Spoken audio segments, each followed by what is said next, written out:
Gentlemen, there is a war raging right now with the Magisterium. Between...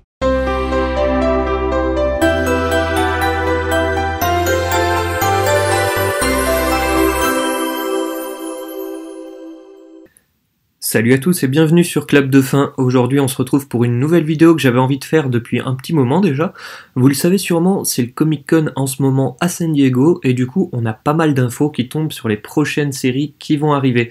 Et il y en a une qui m'intrigue depuis qu'ils l'ont annoncé, c'est bien His Dark Materials, ou en français, À la croisée des mondes.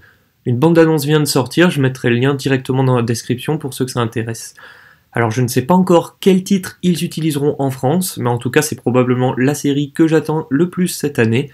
Pour ceux qui ne le savent pas, À la croisée des mondes, c'est une trilogie fantastique écrite par Philip Pullman, qui a été un véritable carton et qui est aujourd'hui traduit dans près de 40 pays et considéré comme un chef-d'œuvre littéraire.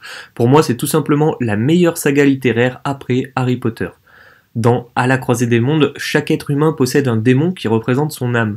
Ce démon est un animal qui reflète la personnalité de son propriétaire. Le lien entre un démon et un humain est très puissant au point qu'ils ne peuvent pas être séparés. Si l'un meurt, l'autre meurt aussi.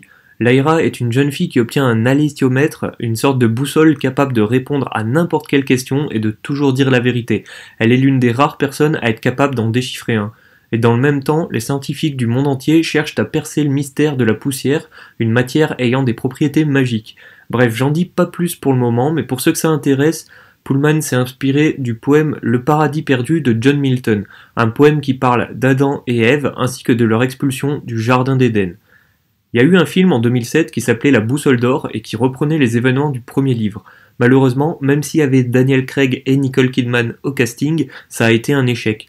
On peut expliquer ça en partie par le fait que les scénaristes n'ont pas suffisamment respecté l'univers créé par Pullman, et c'est difficile de leur en vouloir, parce que l'œuvre est tellement complexe à appréhender dans son entièreté que résumer ça à 2 heures de film est très compliqué.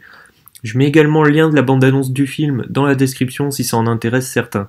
Et si à la base les livres sont à destination d'un public assez jeune, on se rend très rapidement compte qu'il s'agit en réalité d'une histoire très profonde et très complexe avec un univers incroyable, très dur à mettre en scène correctement.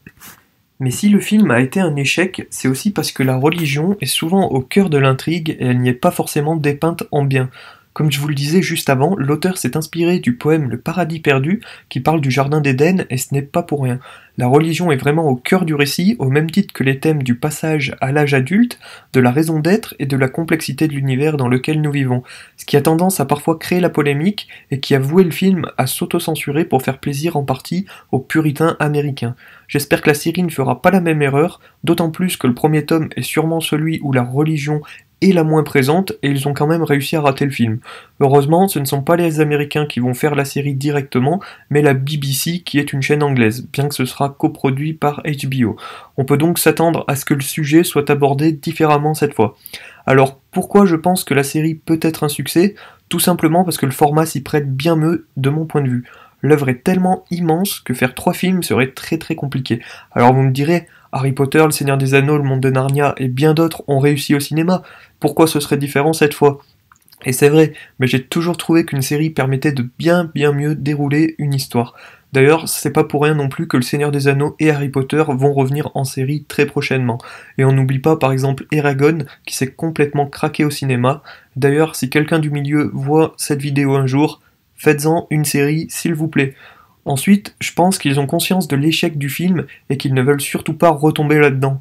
Le film leur a montré en fait ce qu'il fallait pas faire, ils peuvent ainsi en reprendre du coup les bons points et corriger le reste.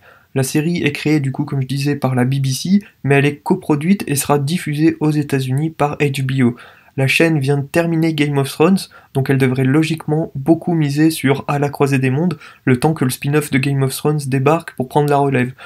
Autre point qui a son importance, on sait que le casting ne fait pas tout, ça on l'a vu avec le film justement, mais le fait qu'il y ait quand même James McAvoy au casting me rassure en partie sur les intentions des créateurs. Sur une série comme ça, il faut se donner les moyens, sinon c'est l'échec assuré, alors j'espère vraiment qu'ils mettront le budget et le paquet.